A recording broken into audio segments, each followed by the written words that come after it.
Thank you. Let's start. Welcome to How to Cut Through AI Tool Noise and Must-Have Skills for this year's 2026. And let's just dive into the questions. So I'll start with you, Martin, if that's okay. As GTM lead for Azure, how should an enterprise decide when to adopt a niche product or point solution, as which is also known that way, versus how to build on top of, let's say, a global macro ecosystem like Microsoft or Azure? Yeah. First of all, I'm super stoked to be here. It's always fun to be with fellow builders. Plus, I hope you don't mind watching some Scooby-Doo. There was a bit of a mix-up this morning with my wife and I coordinating school drop-off, so my 6-year-old kids are on the couch. To answer that question, like if you're gonna start building a business today, I think you want to start only using AI tools, right? Like think about skate where the puck is going rather than when it is today, right? So, and then you can stitch it together and you can build a platform. So I think the framework is really platform over point solutions. However, if you're an existing enterprise and you're at a certain size, and let's say you have a AI center of excellence and you're already sort of in an ecosystem, let's say Microsoft or Google, then I would apply the 80-20 rule, which means that if you can solve 80% of your problems using the existing stack that you're on, that's probably the best thing to do for you, just from a security perspective and a compliancy perspective. And it already is compatible with everything else. If you have a very creative team and you have a clear strategy on, like, all right, let's transform to be AI and future ready, maybe you can change that 80-20 rule a little bit, but you need a very good architecture that builds everything together. So that's how I would approach that question. And knowing that if you stick with some of the hyperscalers, some of the bigger companies, there will always be a delay in their product launches compared to some of the faster moving, high growth AI startups that have the best capabilities because they can just build a lot quicker, deploy it a lot quicker. So that's the trade off you're looking for. Interesting. So speed versus depth, and maybe a mix of both in the current AI ecosystem. Fantastic. Thank you so much. Virginia, I'll jump over to you, if that's okay. So you see all of these enterprise businesses, right, and how they're dealing with applied AI through what you do through your work every day at a massive scale. How do you distinguish, or how could we distinguish between a feature and which is mostly, I would say, noise, right? And a lot of these things are band-aids that are coming out versus changes in products that actually find a product market fit and will make a difference in the AI ecosystem. I think players like the hyperscalers that Martin mentioned can really assist with this because when you look to the top of the industry and you see what the bigger players are doing, for example, we started to see this need around better reasoning in models, and you start to see the next jump up in model type come out, right? With more advanced thinking and planning and reasoning that sort of does a little bit more of some of that like thought sort of prompting framework for you. You start to see things like we're having problems with like unreliable answer quality in Gen AI systems. Well, we start to see things like grounding and RAG solutions evolve with like big hyperscale players, especially those who are also cloud providers, able to offer some kind of managed solution where you can get a nice grounded, let's say, data store up and running, managed easily with sort of the security and sort of integration handled by a big player like that. So I think you look to the top of the industry because, as Martin said, it may not come fastest, but it'll be integrated well. And when a big company like that decides to integrate something like that at scale, you know that the like cost and complexity and analysis and like adoption is there to make it worth your while. So then you're not chasing a fad, right? You're chasing something that your Microsofts, your Googles, your Azures have decided. I'm sorry, your Amazons have decided to invest some serious capital and effort in. I think that not to be like a shill for corporate, right? Sometimes really great innovation comes out of smaller players, but when that stuff gets picked up by those bigger players, that's when you know it's got legs, I think. Interesting. So more so on the traction and the size of the tools that are being created by these said smaller companies. Very, very cool. Dima, um, you science directors to me are like the ultimate filters. You're like the gurus of this technology. So, in your perspective, what's the difference between a product that is production ready or hopefully, let's say, a worst case scenario where it's just an expensive experiment, right, for a company? What are those metrics and what are you looking for launching and having successful AI products? Yeah, thanks. Actually, the answer is very simple. It's probably another buzzword about the evals, but every time I see that when the team or within a corporation or a company launching something, but they're not sure how they're gonna be checking the results and output, especially when it's kind of Gen AI, which is like very unpredictable. I can definitely see that there's mainly for hype, and at the same time, if I see that if there is framework of understanding how I would understand actually whether the model was good or the application was good or bad. What are the metric that we're improving here, and beyond the metric, how can we evaluate the kind of stochastic outputs of LLMs, for example. If people thought about this, it's like 99% chance that something gonna something remarkable might happen. But unfortunately, I've seen many projects, and I've seen millions of dollars wasted because people were launching this project without understanding how to evaluate them in the end. Yeah, that's the key. You should always start from the very much evaluation at the end. Like, how would you understand whether in a month you've done a good job or not? And with this Gen AI space, it's way harder than with classical technology. So yeah, we need to grow that cultural almost kind of layer of people thinking about what the good looks like especially in this in the world of this very stochastic and random Gen AI outputs. Interesting. So the education around what truly matters in terms of evaluating said tools is more important than the actual conversation around creating them and seeing if they work. Yeah, that's very Absolutely. interesting. Yeah, nice. Okay, so Martin, right back to you, and I think we can go a little bit more into like a future outtake of things and scale and orchestration of what's coming. I think, and I would assume that we can all agree that prompting is now a commodity. I'm not going to say that we're all experts in it, but we've had some time to catch up and become somewhat of prompting engineers, right? In our own personal spaces and with the different LLMs at our hands. Martin, do you think in this 2026 and what's coming with AI, that a skill like agentic organization or orchestration will be relevant in the age of AI? Absolutely, I do. So the Casper Studios team was having dinner last night in San Francisco, and one of our new hires on the product side said, "Hey, can we hire some interns because we're growing rapidly? We're implementing AI into all these really cool enterprises and building awesome applications and automating workflows." And the first response we all came with was, "Well, let's first try and build the agent ourselves. Why don't we build these agents that are our interns?" And then the question, exactly to your point, becomes, how do we orchestrate this? And I think, like, as a manager, as a business leader, the coordination layer was something that just wasn't really important anymore. But now it's more important than ever because that is your job, right? Like, you wake up, first thing you do is check all your agents, see how they're running, are they operating? Where's the human in the loop aspect to that? Make sure they're delivering the goals that you set out to, like, that's what success looks like, to Dimitri's point. So I think 2026 will should become that year for this. And as you know, the hyperscalers have these platforms where you can build agents and you can manage the agents. So if you're already in that ecosystem, that makes a lot of sense. But we also know there's a lot of builders on this call. Claude Code is ripping. I mean, I'm having a blast building in Claude Code. So you can also sort of use that. As long as you have like a clean architecture, you can get a lot of stuff done there. Interesting. Yeah, and I would believe as most tools through time, they are getting democratized and the access is easier, right? So the no code tools, the easier to the do it yourself culture around these agents, which is very, very interesting. So I'm very interested to see and excited what this year becomes in terms of not only creating the agents, but the use case for them. Yeah, yeah, that's super interesting. On that note, Virginia, I think we've also been focusing for the past year or so in more so of like a UI design in terms of product and how that looks for big companies and small in the world. And you have the Lovables of the world and the Bolts of the world and Claude, like Martin said, which are completely changing the UI experience, both for the users and the creators.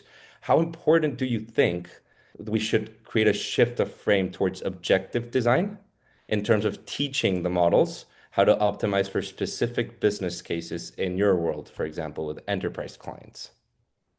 Honestly, I think that's something where we're actually going to start to see the UI patterns evolve to account for things like objective design. Because if we tie back to what Dima said earlier about wanting to sort of measure and evaluate the success metrics of how effective a given Gen AI solution is, you always want to have good, crisp metrics that guide your product thinking. And it is useful to start to apply that kind of thing to a model to sort of say to the model, like, hey, this is what you want to aim for.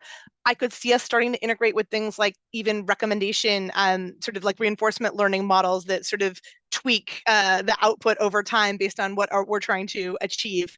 But I think, much like if you sign up to a new social service that asks you, for example, like, what are a few topics that you're interested in so we can send you more like this?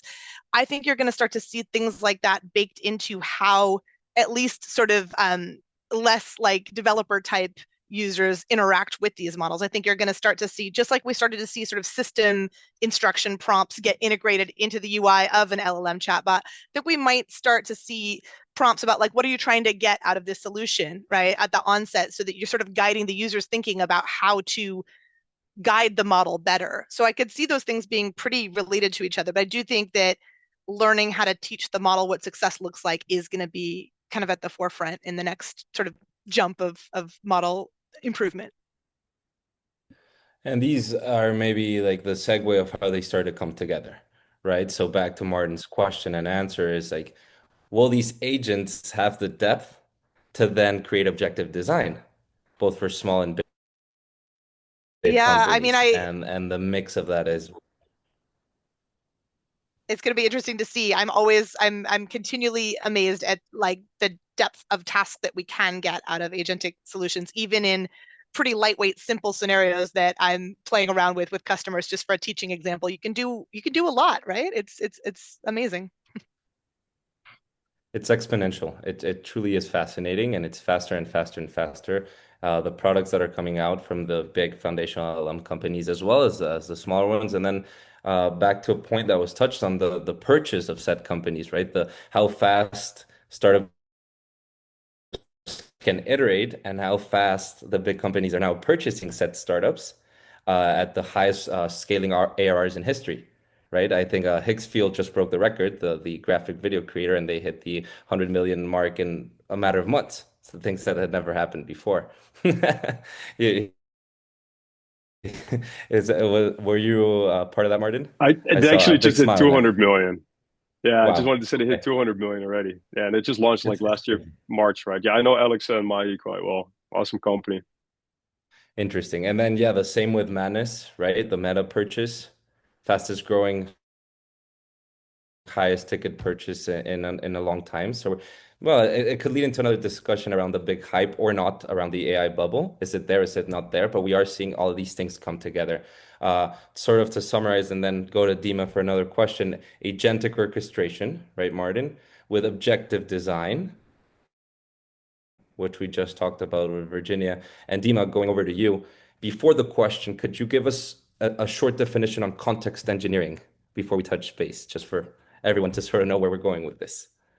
First of all, I want to refer to the incredible article with exactly the same name, produced by Anthropic like a few months ago. I think they really put a perspective of how you are getting from this prompt engineering, with essentially just flexing the words in the right order.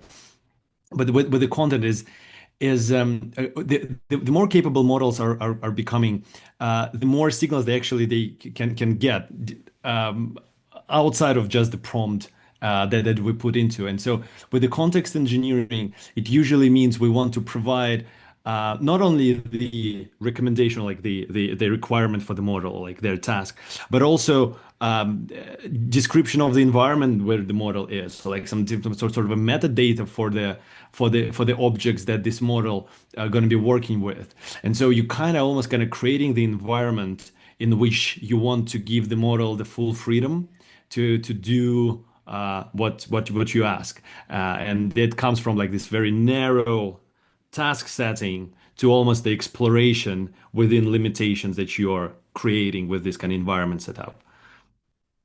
Interesting. Thank you. Thank you for that definition. And do you think it's going to play a role in terms of like proprietary IP, AI models, but more importantly, so the specific logic and use case within companies.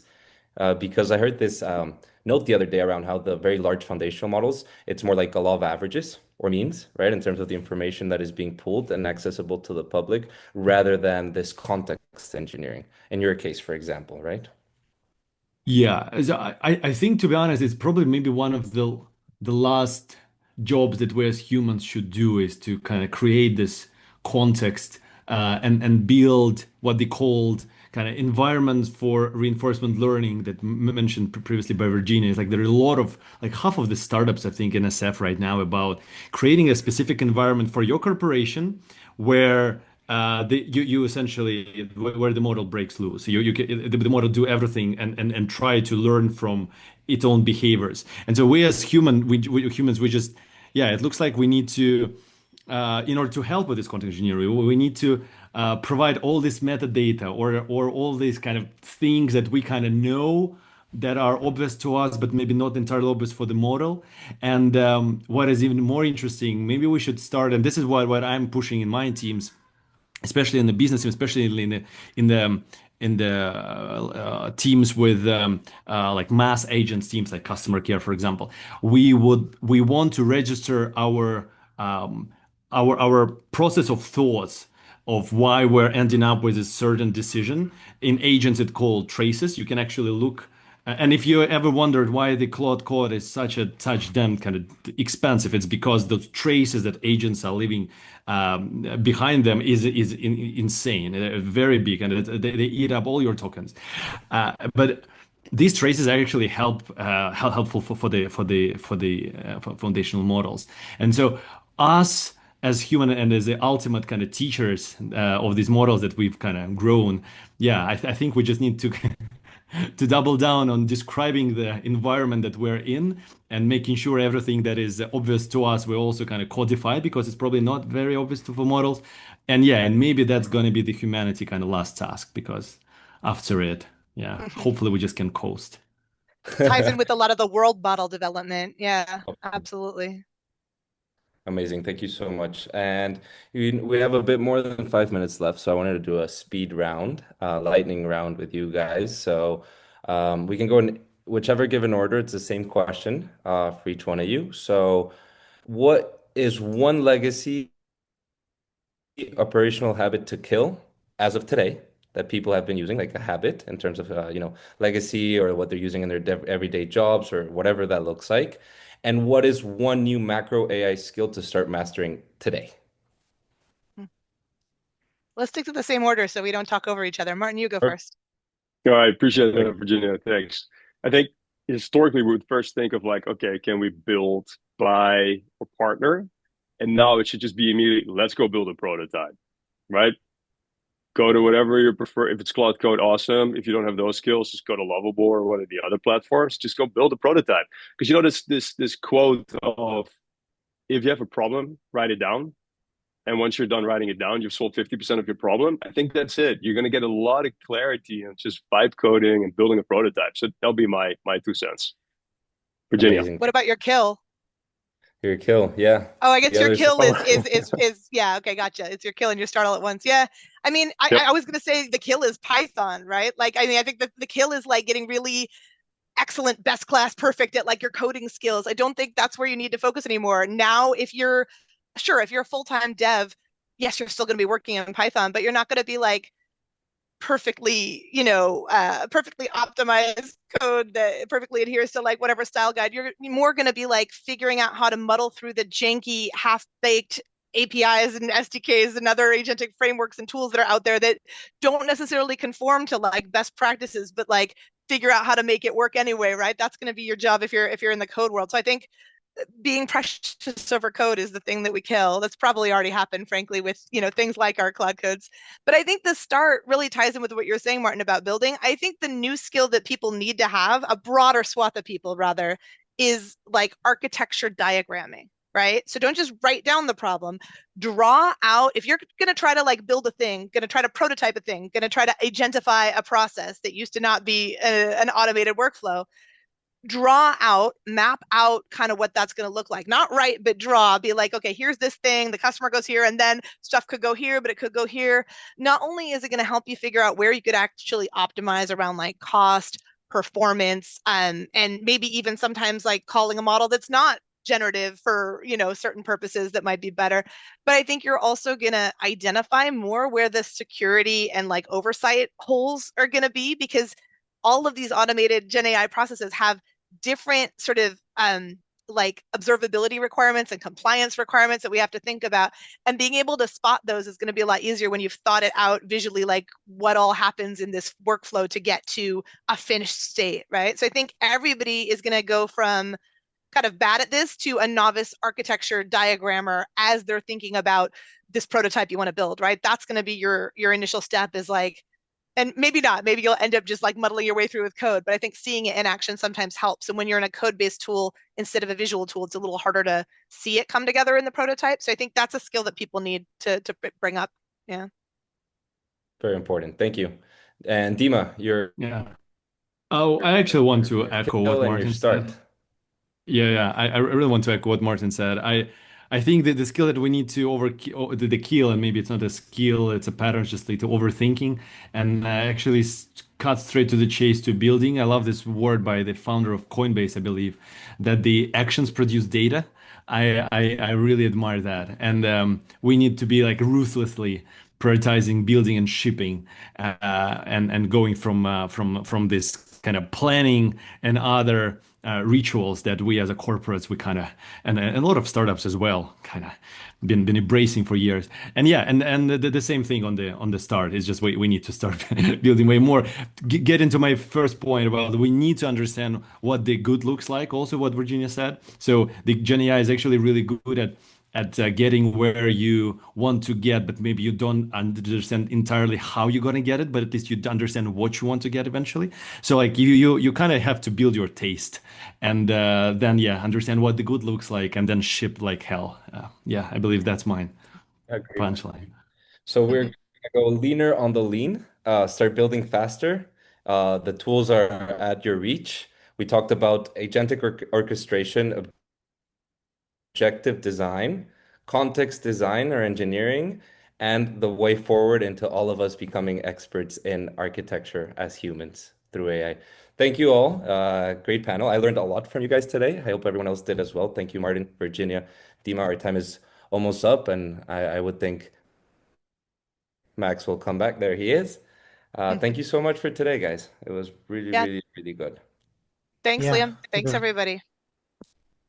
See you in the super. chat. Thank you, Liam. Yeah, so first